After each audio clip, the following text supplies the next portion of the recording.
2 bits of setup and then 3 claims in the speech. First claim, why we fix China's housing crisis. Second of all, why this is absolutely fantastic for the BRI and why China cares about it. Finally, on why China is able to maintain its political power. Firstly, first bit of setup. What are the interests of the CCP? Firstly, we think it is economic, and there are a couple of reasons for why you should believe this. Firstly, China is a country that is very proud of its non-interventionist history. It refuses to engage in global conflicts because then it has the blood of colonialism on its hands. It does not want that. Therefore, the main proxy through which it exercises political power is through economic power, it's through controlling markets, it's through economic raw power. And secondly, we think another one of China's interests is obviously its political interest. It does not want to lose control of its citizens. That's obviously quite clear. From the beginning, I'm going to flash our team strategy. The way we are going to win this debate is prove to you that the economic benefits that you reap from this policy are so high. Then we're going to talk about political risk. Prove why it's absolutely fucking minimal that you don't have political instability stemming from this. Why the Chinese people are powerless at the neck of the CCP. Why they will never ever rebel. We're going to mitigate that harm. We're going to win over it without benefits. GG, game over. We're going to win this debate. Firstly, on why we fix the housing crisis. Just to give you some context, why did the housing crisis come about? China currently has 2 main competitors in its housing market, property development firms. That is Country Garden and Evergrande. What is the issue? Early in 2020, they rapidly built lots of new houses because there wasn't that much they rapidly built lots of new houses. They took out lots of loans to gain the liquidity to build those new houses. What then happened was the Chinese government put new debt ceilings and new debt regulations that allowed credit rating agencies like Fitch to come in and absolutely hammer the credit scores of these companies. What then happened was in October or late 2021 anyways, Country Garden defaulted on an offshore loan. Their credit absolutely went down. They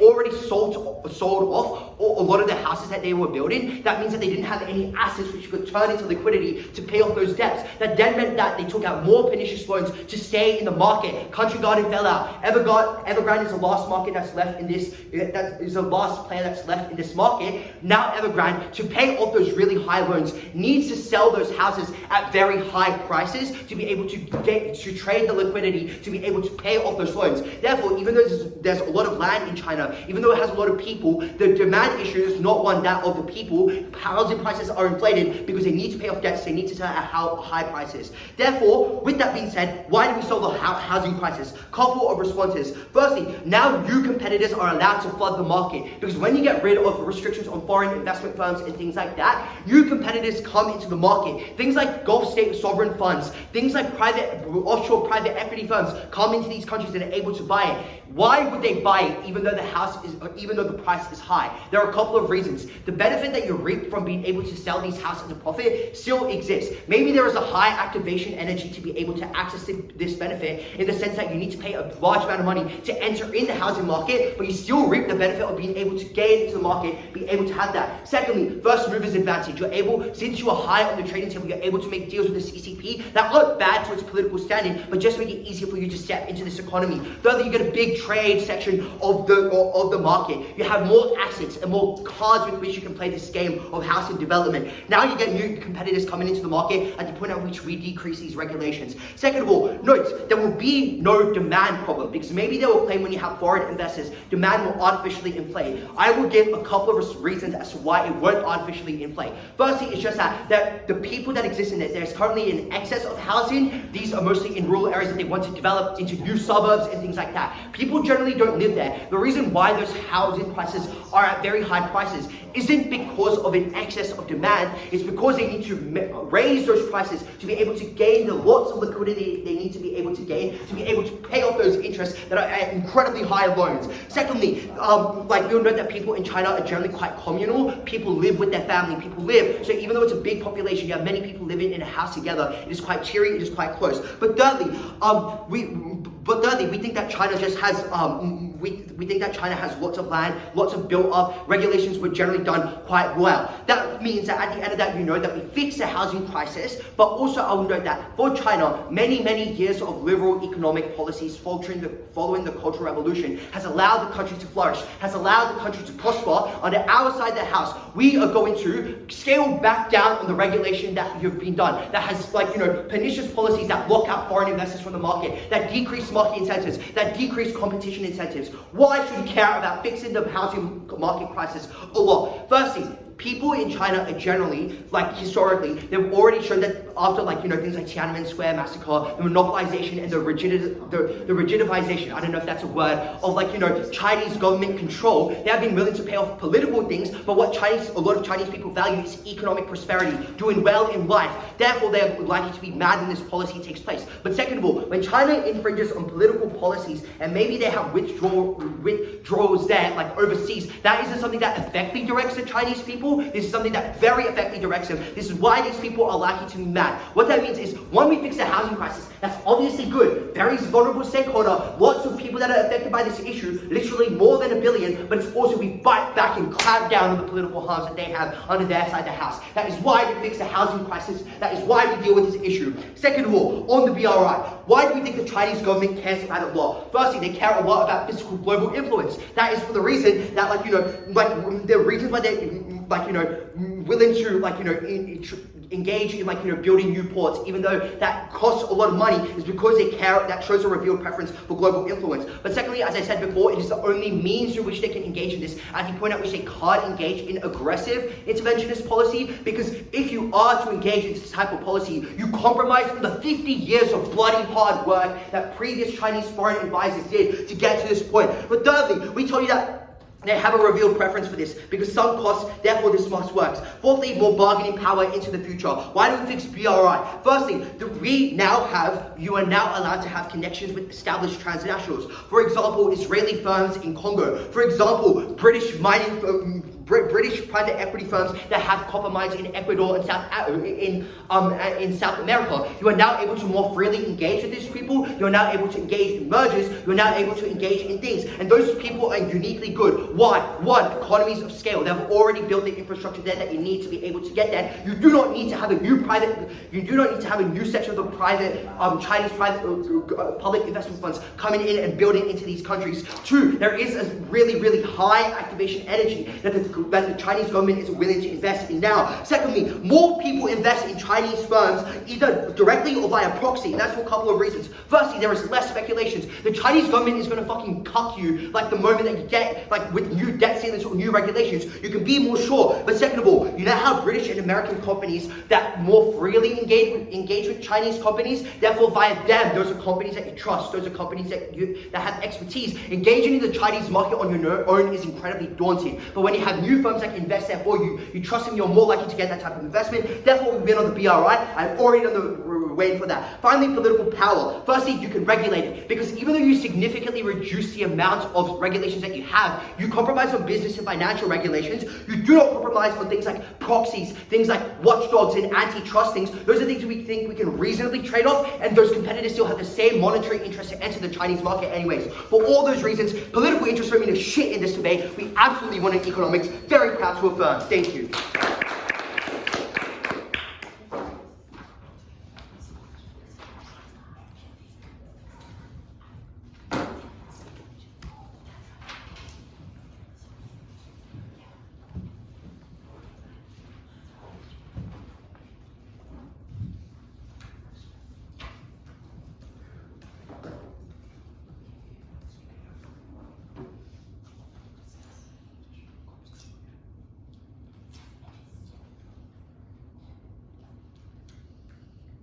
I think this team forgets that this is as the CCP. The CCP obviously cares about politics over the economy, but will still win on economics. I'm going to do three things in this speech. Firstly, a little bit of setup. Secondly, why the status quo is very good for China economically. And secondly, and very importantly, why this is politically good for the CCP. They can't just say this is unimportant. We're going to prove why that's the case.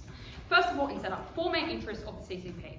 And note here how important politics is over the economy. I think first of all, the CCP obviously cares about maintaining political power. They want to have this united party stance, it's kind of like what she says goes sort of thing. They want to control that narrative. Secondly, they probably do want to maintain the quality of life for their citizens. They want to suppress dissent. They want to make people more productive workers and things like that. That is the narrative that they like to spin. Third of all, they also obviously want to maintain their economic superpower status, so it's unclear why they still do regulation and things like that. They still obviously have an incentive to have influence over global markets and global wealth. But finally, they just want to dunk on like private firms. Like this team wants to tell you that, oh, bring private like firms in foreign investment. Obviously, this is ideologically opposed to what China believes in. They're ideologically opposed to the West. So by telling what happened in like the conferences earlier, like this year or last year or whatever, was like they literally told the bankers in China and private investors to be more patriotic and to fulfill their role as being like patriots of the state and things like that. People in China obviously understand this narrative. They grew up with this Confucius ideology and things like that. It is persuasive in this context, even if it's not persuasive in the context of like a liberal democracy or something. This is literally what like Chinese people grow up with, right? Great. Let's move on to why status quo is good for China economically. They want to make this debate about the housing crisis. I think they actually make the housing crisis worse because at the point at which you let private firms come in, they obviously have to sell those houses for a profit. So that means houses are going to be even higher. That worsens the housing crisis. So also, I'll just note it has stabilized a lot in the last year or so. But particularly, this crisis made China look very, very weak internationally, but also probably among its domestic populace. The CCP cannot afford to look weak. At the point where it deregulates things, it looks like they've fumbled the bag. That's obviously bad. But third of all, when they continue with their level of control, they have greater access to selective and strategic markets. So this looks like they just like publicly list the most like strategic investors for them. And note they frame foreign investment coming into China as a good thing. Obviously, it's not in many ways because it takes away jobs from state-owned enterprise where a lot of like Chinese jobs are actually founded. But it also delegitimizes the government at the point at which those people move to private firms and work for them instead. But also, secondly, we never contest that like these foreign investors can't still come in, and that's why it's important to note that it would just be like selective about which investors that they choose to let in. Onto why we think this still works. The other weird thing that they say in this case is they base it on like the BRI. I think it's just very small impact in this case. I'll explain why it's like within Xi's interest to continue pursuing BRI. First of all, just intuition pump is China is on track to be one of the biggest economies in the world. Countries solely like depend on China for trading and things like that. What they're doing currently right now is obviously working. But secondly, the reason why they are so successful and are developing so rapidly and strategically is because their vision is one to be a high-tech and low-carbon economy. So given this, at the point in which you let private firms enter the country and exploit these natural resources, it means the CCP cannot build themselves a competitive advantage that they have this unique vision for, like doing things like renewables, doing things like hydropower and things like that. That is completely contradictory to CCP's goals. They don't want private firms to come in that way, or they want to be selective about which private firms they let in, right? Because that is the unique vision that gives them that competitive advantage. Thirdly, current government control is the only way to do this because it uniquely means that they're able to control the microeconomic events in very granular detail, right? They have control over whole industries. There's a bit of like a collateral effect because if all their like industries are like conglomerates and things like that, at the point at which you impact one, that has like a networking effect on anything else. Compare that to their side, where you have multiple private firms coming in. They have to directly control their own things. It's obviously more efficient use of capital if you can like sort of make this a consistent thing and cut that middleman. So obviously it means that they do more consistent economic work, but also you just have greater access to economies of scale on the outside. Fourth of all, I think this insulates the CCP more from external shock. This is obviously important because they're seen as this big Asian superpower. They're a huge competitor to Western countries, particularly the US, and that's why we've already seen empirically that the US has done things like sanctions. They've done a lot of aggressive action to suppress Chinese firms. This means that at the point in which the government has a lot of control over its own economy, they can protect against this shock so that Chinese firms become more resilient. Fifthly, we think when privatization occurs, you get less money going into your sovereign wealth fund and things like that, which is important for supplying, for making the quality of life better for people on the ground. Or you get more lobbying in opposition to like American companies and things like that. Like that's a reason why sovereign wealth funds don't exist in America. So this huge amount of money is lost on their side, which means that the quality of life for citizens in terms of welfare and things like that probably goes down. Seventh of all, we think you just get more control over wages, over employment and things like that, instead of relying on private firms, which probably have more malicious profit incentives and practices, because the communist ideologies, like the worker reigns supreme and things like that, the CCP obviously understand that if they abuse workers, they're going to turn to the West, they're going to like leave the country, they're not going to work for their like state-owned enterprises. That's obviously bad and not in their interest. But also they probably are just interested in making better working conditions because they care about productivity, because they know if they treat their workers better, they're more likely to be productive, and that gives the CCP more power and more money. But also, private firms, especially the American firms, which are likely to enter the Chinese market, would probably steal employment from the state. That's obviously bad for the CCP. And the last thing I'll note under this point is that even if the trade-off is that you let some private firms or some level of FDI in, we still access the most important benefits that give access to global markets and global wealth. For example, it's just like publicly listing certain like investors and things like that. This control is unique to investors. It's a unique benefit to investors because it is more stable, it is more strategic, it has been sought out and things like that. If they want to win on BRI, which is a very small benefit, it obviously still happens outside, but we unlock a swath of other benefits. This is obviously important because they're a huge economy. They currently access good things. People are scared that, people are not scared that people are going to start a trade war. Like no one's going to attack China like militarily and things like that because they have so much control right now, and this control is unlikely to change going into the future. It's only going to get stronger. They have a unique capacity to do this. In order to outweigh this stuff, they need to prove an incredible economic benefit that is way more than what we've heard from that first affirmative. Second argument then, why this is politically good for the CCP. I don't understand why this first affirmative tells you this is unimportant. Obviously, Xi's personality is like the face of Chinese politics, right? Like no one can name a threat to Xi. No one can name an opposition member to Xi. He has a huge cult of personality over this state. What he says literally goes. But also, people like being controlled by Xi. They grew up with the CCP. Everyone around him believes him. Like when my mum goes on WeChat and it says like there are 7 million people in the world, she agrees that there are 7 million people in the world. Like everything goes in China because it is the face of the state. But secondly, people obviously like the way that it's been run in terms of the economy and politics. They're able to buy good consumer goods and things like that. Third of all, everyone in China believes that is like anti-West, right? So that means at the point at which private firms come in, they feel threatened as well. They feel like their government is being threatened because it seems it's seen as destabilizing. And because everything in China is predominantly tied to state-owned enterprises, means that people on the ground lose their jobs, means that they lose faith in the government. That's obviously bad because they want to exert control in these ways. Fifth of all, at this point, if the government does roll back, it sort of like delegitimizes the communist philosophy that the government is responsible for everybody. So that means people probably lose faith in that sort of stuff. They leave, they don't want the West to come in and things like that. But also, we just note that it makes the CCP look like they've been wrong. At the point at which they have to deregulate, means that their previous actions were probably a bad idea. So they obviously don't want to see them weak like that. And finally, just to impact this, I think regulation is just the way that they continue to exert control. Political control is the most important thing in this debate because if like Xi or the CCP lose political control, they literally cease to exist. They care about policy. They care about policy way over the economy. But I still think we prove economic benefits that far exceed this affirmative thing. I'm proud to the game.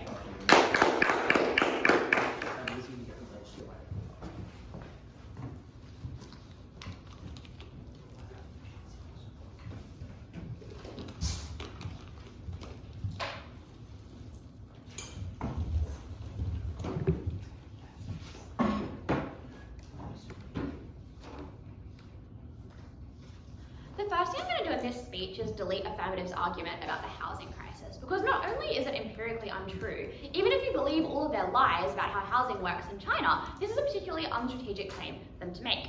The thing that they're referring to in China with China's housing is not a housing crisis in which people cannot afford housing. It is a property crisis in which the Chinese government has built themselves into having a series of ghost towns, massive apartment buildings that no one lives in, infrastructure that no one uses, because China went on like a big jobs creation spree a while ago. And we're like, if we build a bunch of crap, we can employ low-skilled people and upskill them for the process of getting to do construction and whatnot to meet the goals that Jane told you about having a high-tech economy. So they mine all this steel and dug all this stuff up to generate GDP to do other things, and now they have a bunch of ghost towns. It is not that these things are unaffordable, it is just that no one wants to live there for all of the reasons that Avra told you in his speech about how people like living with their families and like living in big cities. However, even if you believe what they tell you about there being a housing crisis and no one can afford houses, their solution to this housing crisis is particularly unintuitive, because they say that the only way that the Chinese nationalist companies can ever recover from their debts is by selling the housing supply at a really, really, really high price. And their solution is that foreign investors will buy these houses at really, really, really high prices and then sell them for profits. Sense check this argument. For them to make a profit on a house that was already a massive capital investment, they need to sell it for even more money, which means that the people who can't afford housing under the status quo can just afford even less housing, and the homelessness crisis is probably worse, and the housing crisis is worse, and you have to stay in your really lovely, awesome communal family homes for way, way, way longer, and that's probably really bad because it has horrible political implications. Because if you make it harder for your population to buy a house, you probably activate all of Jane's ideological harms about how the government has a abandoned you. They've let all these evil Western or like evil Muslim private firms come into your country and lock you out of having a safe place to live. That's really harmful. But secondly, just the fact of like not being able to access good housing probably radicalizes a lot of people against the CCP, and that is really bad for all of the reasons why Jane tells you in her speech, but also because Xi Jinping has like this huge cult of personality and values like maintaining power over China so much that he will do things like have his political opponents disappear, or how the Chinese government historically has shown that they are willing to like literally massacre protesters in order to like maintain control. He is probably going to put down dissent in a way that is really, really violent and leads to particularly significant international backlash in the form of things like sanctions, in the form of things like economic tariffs being placed on Chinese goods, which is also really, really terrible because he necessarily then sees a bunch of things. Ultimately, it is bad to radicalize your own people against you by like tricking them out of places to live. But even if you don't believe that analysis, their frame of that issue is just literally untrue. Two more things then in this speech. First, about like the economic benefits, and then on the political benefits. I'm going to do a bit of symmetrizing in this issue on the economy. Under app, it sounds like they have two characterizations that are like really at tension. The first is that like, I don't know, apparently the state has a bunch of state-owned nationalized monopolies, they can't do anything. Then in a similar speech he gets up and is like, no, they can do things like list on like the markets and stuff like that. We told you the truest characterization is that like they're not necessarily, like, even though some Chinese firms are nationalized, a lot of them are just like state-controlled firms, insofar as the people that sit on the governing boards and therefore determine the strategic strategy of these places are just also really high up members of the Chinese Communist Party, and they'll also use like really coercive tactics, like be like, it'd be bad if your family went missing if you did this like policy. That's obviously very compelling. I'm going to prove why that's very persuasive. But this is really important because it means that these businesses can function like normal businesses insofar as they are able to do things like enter into deals with foreign companies, insofar as they are able to do things like list on the foreign exchange market when it is particularly strategic, or like use foreign currencies or whatever. But like the way that they use in making those business decisions is one that necessarily prioritizes the strategic interests of China as a whole, as opposed to just the profit incentives of individual companies, which oftentimes just are literally opposed to things like the state having more control. Businesses generally don't like it when the state tries to tell them what to do, or how to spend their money, or where they should build projects. They probably wouldn't have done things like built all those ghost towns to create jobs if they were private cities, which would have been really, really terrible for the Chinese government because a large sector of their population would have just remained unemployed. Unemployed. But on the alternative, it means that all the mechanisms that Abra tells you about in his speech, which apparently are opened up to the Chinese Communist Party if they like deregulate, are actually just probably really harmful. Like, for example, doing a bunch of mergers and acquisitions with your political enemies, the Americans, is probably not something that the Chinese Communist Party wants, because it massively limits the amount of control they are able to exercise over the projects that are happening overseas. We tell you that like this is particularly harmful to the Belt and Road Initiative for a few reasons. Firstly, it means that like the actual this just like is antithetical to how the Belt and Road Initiative functions, wherein China will build things and resources like ports, like mines, in particularly politically strategic locations by offering a very, very low loan to a country that cannot get a loan to anyone else, with particularly stringent default conditions, meaning that if you don't repay the loan in like 5 seconds, we'll default you, and then we own it and we can use it for our secret special things. And this is really, really effective in China being able to access a bunch of strategic locations militarily, and also be able to access minerals for a way, way lower cost than we would have to do at like market rate. We tell you that obviously foreign companies, or if you have like foreign people on your board that like say don't want the communists to take over and tell them like how to run their businesses, probably are not going to let the Chinese government exert that level of control. But the second thing to say is that when you have private firms operating in China and having access to these markets that China under the status quo has a monopoly over, you give the developing countries that China is trying to debt trap into like the Belt and Road Initiative like consumer choice. And if you're a government or a country that China is attempting to erode the sovereignty of, and you're like, should I go with the competitor who doesn't want to erode my sovereignty and will let me have access to the mine, or will you go with the Chinese Communist Party? You probably go with the competitor because you don't like cede your national borders. So it's unclear why the Chinese Communist Party actually wants that. I think that at the end of this issue on the economy, and then one more thing that we hear from Simran is that there's like less economic crises. It's unclear why this is true. It seems that by opening up your economy to a bunch of foreign investment and a bunch of people that like think your political system is stupid and want to erode it, probably opens you up to more economic crisis. In the first one we talked about Jane, Simran just doesn't respond to, in that restructuring your whole economy probably just does open you up to a bunch of like unstable shocks, as you have like gaps in your regulatory regimes catching up. But also a lot of people that are employed by state-owned companies probably just become unemployed. Like there's probably a lot more immigration and people lose their jobs. That's particularly bad. Also, at the point at which an economic crisis does occur and there are a series of private firms, it imposes a much higher burden on the government in solving that thing. Because instead of just being able to be like, we're the government, we can do what the fuck we want, they have to like do all these really complex like incentive schemes to try and get businesses to recover, or they have to bail businesses out and incur very high costs in rebuilding industry when they could alternatively just like be the industry, and that would be quite good. Second thing in this speech then is about politics. I want to note this is very, very important for this actor because if the CCP cedes political control over China, they literally just cease to be an entity that meaningfully exists. We know that things probably always prefer to exist as opposed to not exist in a way that is meaningful. You always clash very highly.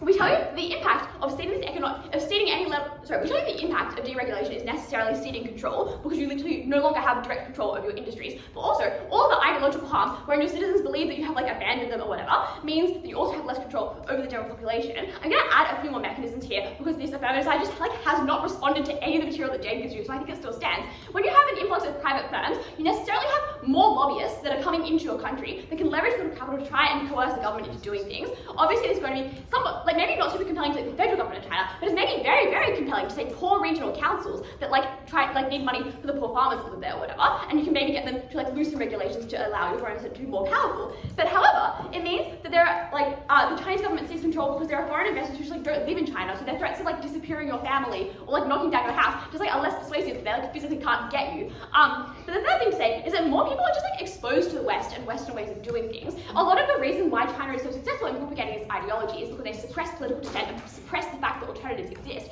At the point at which you make people aware that there is a different way that you can do things, where maybe you're treated slightly better, but maybe your personal freedom is prioritized, that is particularly politically dangerous. The impacts of this are very significant. It means that people lose the impetus to respect the Chinese Communist Party. People are scared of the Chinese Communist Party because they control them so much. That's why they believe them. So you might be incredibly unresponsive when they tell you they're not. You see control, people won't respect you as much. But it also means that people have interests outside of the CCP and customers of Belt and Road initiatives just don't care about the Chinese government. This is really, really politically terrible for Xi Jinping and the Chinese Communist Party are proud to negate.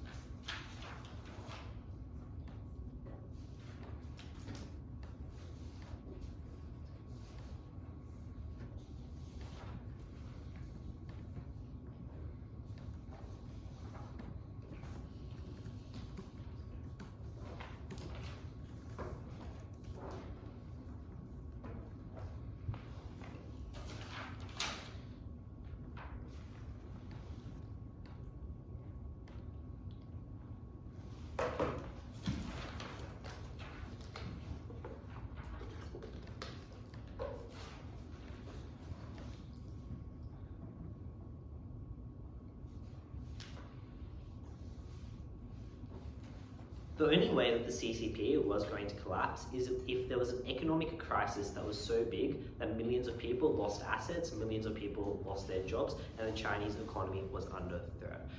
The issue this negative team has is affirmative isn't proposing anything radical. It is something that is already done in China through special economic zones. These are areas where the income is over 400% that of the average. It is areas where people are happier, where people are richer, and people have more jobs. Obviously to the point that the Chinese Communist Party was allowing people to have better economic welfare. They were going to be good politically. That was going to be good for them. 3 issues in this debate.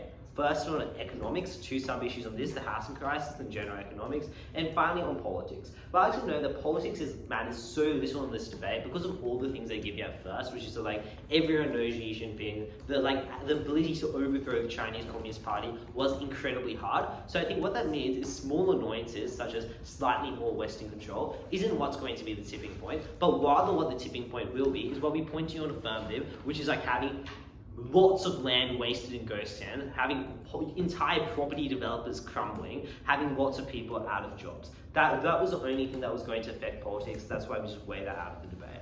First on the housing crisis, what do we tell you here? I think they misunderstand our mechanisms here. Because what we tell you is the issue of the housing crisis is that you have a bunch of Chinese property developers just in huge amounts of debt, and that what's going to happen is transnationals come in and they buy out those properties and that helps relieve the debt, that stops them from crumbling, that allows the industry to continue. And I think the thing over here is they try to tell us, intuition tell us that that if they buy it for an expensive price, they can't profit off it in the short term. Obviously, short-term profit wasn't what we were talking about. It's long-term profit. Because when you're allowed to enter the Chinese market, you are going to be willing to buy these premiums because you're going to be able to use land that is not being economically used and make it more economically efficient and build it up over time. So you are going to be able to develop these ghost towns, which have 0 economic productivity, make them into something which is good, get your foot into China. That was a pretty useful thing. But the other thing to point out is I think think, the housing market analysis just like concedes that there's like entire ghost towns which is there's no economic output coming out of.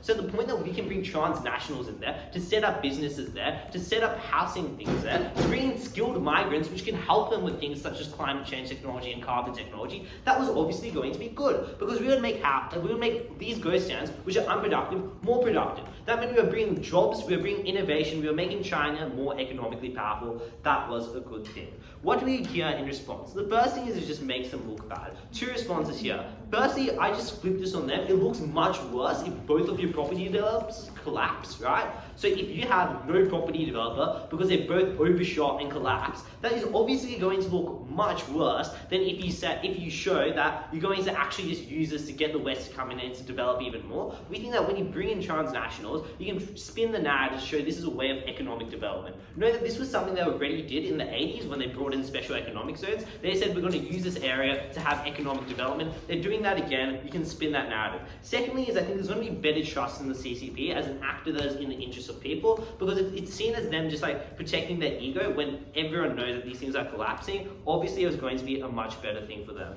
Second thing they tell us is the second thing they try to tell us is ghost towns is just ghost towns. These are bad things. It's not an issue of housing prices being too high. We tell you that housing prices have to be high to stop the collapse of these property developers, and if they collapse, that would be particularly bad. And we think transnationals have a particular interest in the long term of this and can use this land economically productively. So what is the implications of this argument? I think the first implication is I think you just have a huge amount of economic growth, because if you're taking land and towns, entire areas of resources that aren't being used for anything and making that used for something, that was just going to mean that you make more stuff, you increase your GDP, you can no longer have India projected to overtake you. That was obviously good for your national pride, obviously something that was useful. Secondly is I think it allows a path to migration, and they try to tell us that this is going to be like, oh no, they take out jobs, the migrants. But no, what it is instead is it's this skilled labor, right? Like the types of things that they tell you they want to invest in is high-tech things such as climate change technology, carbon technology. What you need to do that well is you need migrants who are experts in this, and you can only get them to come to China in the ability that they can trust the government isn't going to interfere in their lives,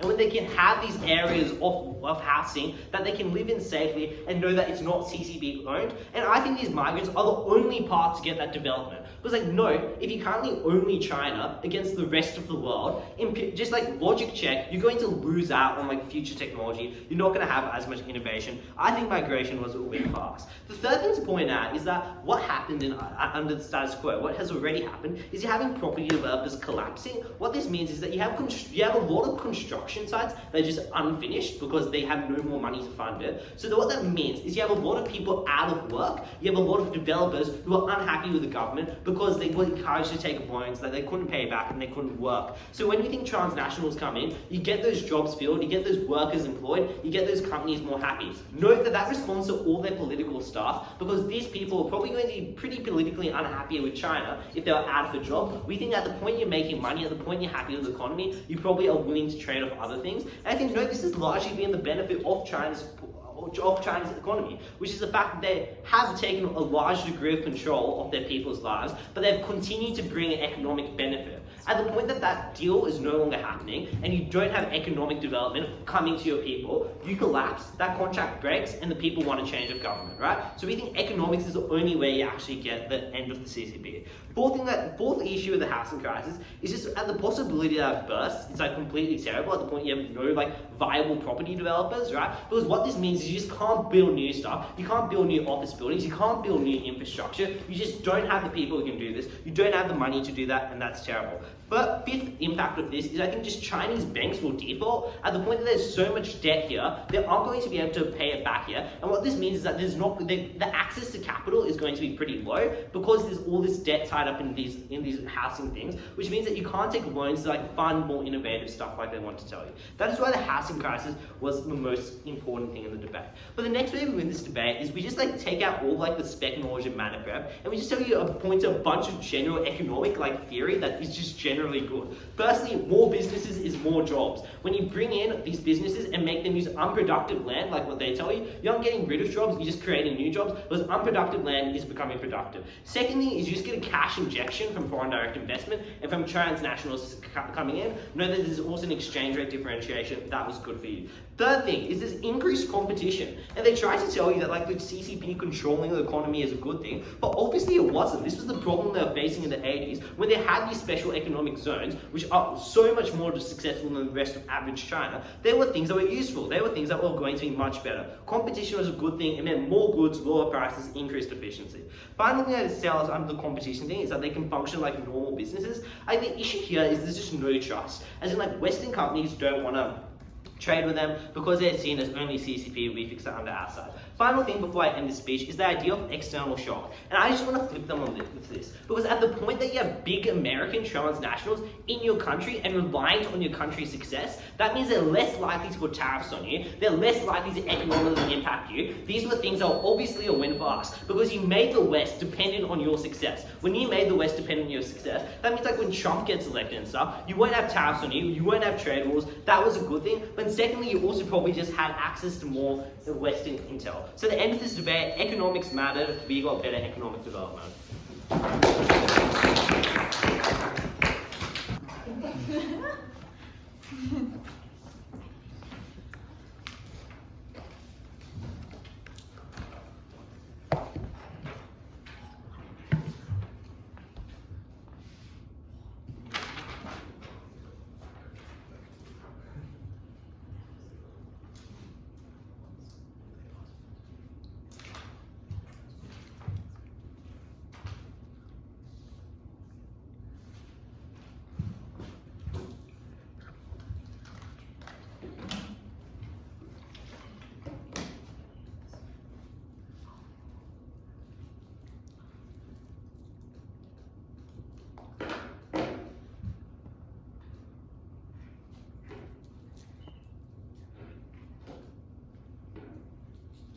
Winnie is not done. He doesn't give a shit to neoliberal economic policies. He's a little evil, power-hungry guy who abolished key article in the constitution that had made him permanently the chairman of CCP. He's someone who is willing to massively trade off economic benefits from 2019 to 2022 to gain his legitimacy for zero COVID policy.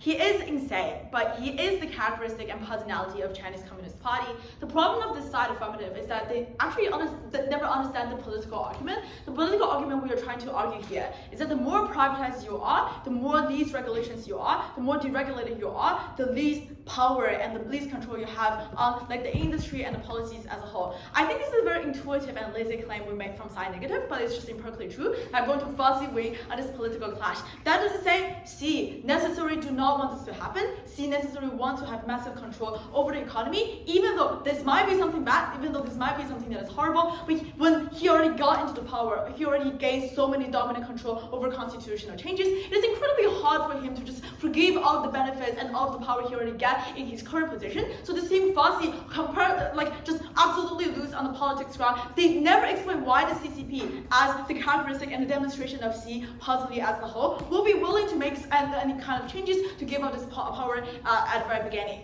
And the thing that way here is quite crucially important is that because their entire case is basically talking about privatization and cultural dominance, however, they never proven to us that why CCP itself will be likely to feel justified and feel legitimate after they have spent 10 years from 2012, from the last chairman to the current chairman, to try to reinforce their state legitimacy, to try to reinforce their cultural dominalism. It is very unclear that why suddenly you want to be so open and suddenly we want to privatize your economy as a whole. That's the reason why we win on the first clash. Second of all, let's deal with the economic clash. And the reason why I put it second is that I think this team is very good at impacting and dropping and blip some argument about the housing crisis is really bad and BRI is you need economic skill and you need to have special economic zones. But I just think it's so untrue if you actually look at their silly mechanism. Let's firstly look at their silly mechanism of housing crisis. First of all, just a very important clarification that China doesn't have a housing crisis, China has a property crisis. The property crisis is different from the housing crisis in Australia, which is the houses are so expensive, Sydney is so affordable. The property crisis in China is that they irresponsibly speculate on demand of the houses, and they build too many houses that in the ghost town, in the rural suburban area of Shanghai, Beijing, people will not buy because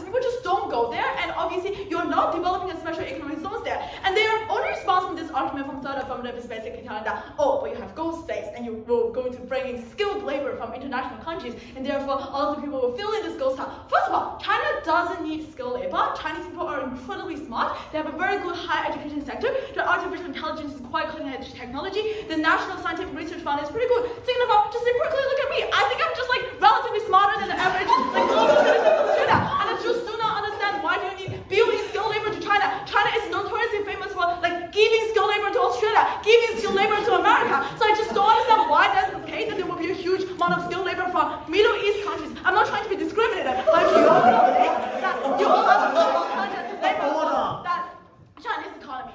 Second of all, let's then revisit their mechanism. They're saying that Gulf states will invest and Middle East investors will invest. I think Lila already deal with this clash very good because the third affirmative spent so much time on that. I will just reiterate. I think Gulf states are pretty obsessed with like investing money in their football projects. They're quite obsessed with like building like one like I don't know what's the name of it, like the little project in the desert, etc. I just don't understand why they will have the capacity and the incentive to invest in China at the very beginning that this thing failed to prove down the bench. And I think the second response under this is that even if they're coming, I think Lila already flipped this argument about how you're increasing the prices, even though on their side they want to solve a non-existing housing crisis. And I think third of all, a very important thing is that those investors, even though they're not like busy investing into football games and busy investing into football teams, obviously they don't have the incentive to invest because they know nobody's going to buy these houses. They know that they're just going to buy a huge amount of houses, a huge amount of apartments from everywhere. It is so notoriously that there's a property crisis. They obviously know what's the causal links because of it. It is very unclear that you will bring in this private investment at the very beginning. Okay, now moving on to their second push on economic to talk about why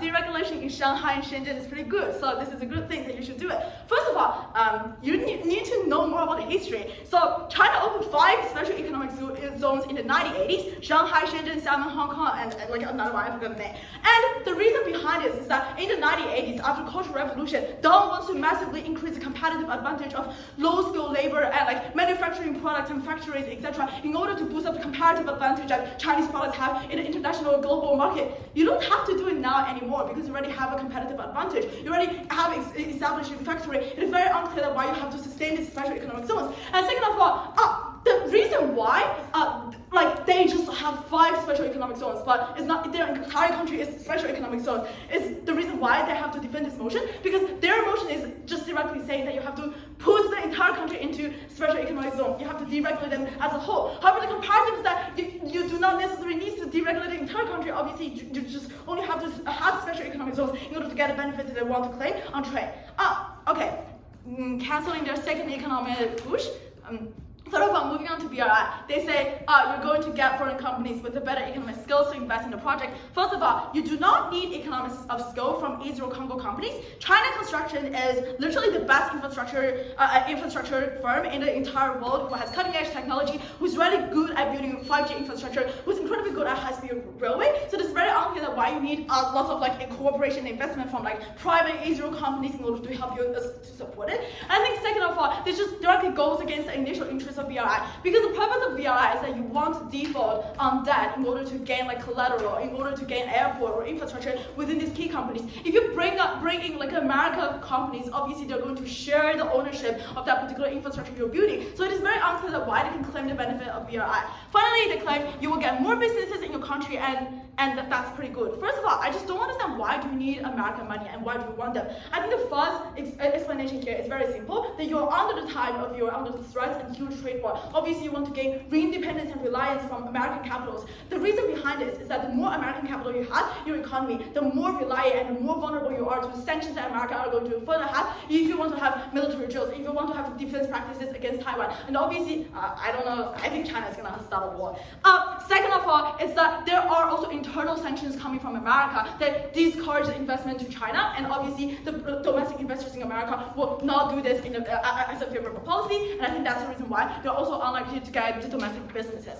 Finally, moving on to why the unresponded argument on economics about high-tech, low-carbon, and defense military can win us the debate. Because first of all, I think this team just never engaged and responded to the fact that only a centralized and nationalized economy can massively have their shift towards a high technology and low carbon industry. That is saying, you do not have privatized companies who are so obsessed and who are lobbying against the government like in Australia. So you guys cannot ban the coal mining industry as a whole. China doesn't have the problem because all of their companies are state-owned enterprises. That is, they have massive efficiency to reach the vision that CCP wants. They want to be a carbon neutral. They want to be low carbon emission. They want to have high technology. They want to have very good artificial intelligence. This is something that a privatization cannot own. This is something that a privatization will significantly impede the progress. That is to say, it is only through the vision on our side Chinese government can actually achieve what Xi Jinping has said in March 4th, which he has randomly rambled.